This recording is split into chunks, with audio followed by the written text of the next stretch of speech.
Put your ones in the sky. Everybody say war. This is how we do it when we out on tour.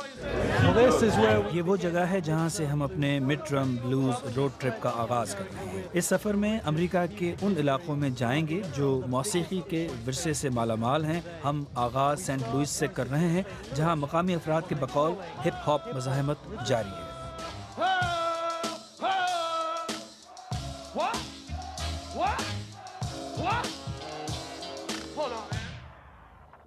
یہ police کی گولی سے سیاہ فام نوجوان Michael brown کی ہلاکت کے خلاف رد عمل کا تسلسل ہے۔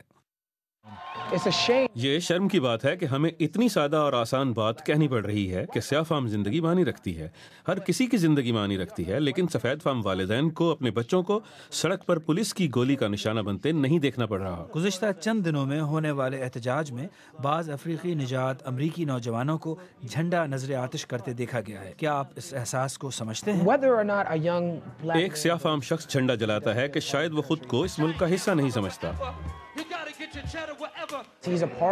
وہ جھنڈے کو نظر آتش کرے بھی تو وہ اسی ملک کا حصہ ہے، اور اس کی مایوسی یہ ہے کہ وہ جس چیز کا حصہ ہے اس کا برتاؤ اس کے لیے ایسا ہے جیسے اس کا کوئی وجود ہی نہیں۔ پولیس کے ساتھ تقریباً روزانہ کی بنیاد پر ہونے والی جھڑپوں میں میوزک نے بھی اہم کردار ادا کیا ہے۔ یہاں فرگوسن میں رات گئے جمع ہونے والے ان لوگوں کے لیے ایک اہم مسئلہ یہ ہے کہ امریکہ میں ایک سیاہ فام کی زندگی بھی اتنی ہی معنی رکھنی چاہیے جتنی کہ ایک سفید فام کی، لیکن انہیں محسوس ہوتا ہے کہ ایسا نہیں ہے، اس لیے وہ مائیکل براؤن کی ہلاکت کے 2 ماہ بعد بھی یہاں پولیس کے سامنے کھڑے ہیں۔ آپ اٹلانٹا سے کیوں یہاں آئی ہیں؟ کیونکہ ہم پورے امریکہ میں اپنی کمیونٹی کے خلاف اس قسم کا تشدد ہوتا ہی دیکھ رہے ہیں۔ الیکشن آنے والے ہیں اور بعض افراد کا کہنا ہے کہ افریقی نژاد امریکی کسی حد تک خود ذمہ دار ہیں کیونکہ وہ دوسری کمیونٹیز کی طرح بڑی تعداد میں ووٹ دینے نہیں نکلتے۔ آپ کیا کہتے ہیں؟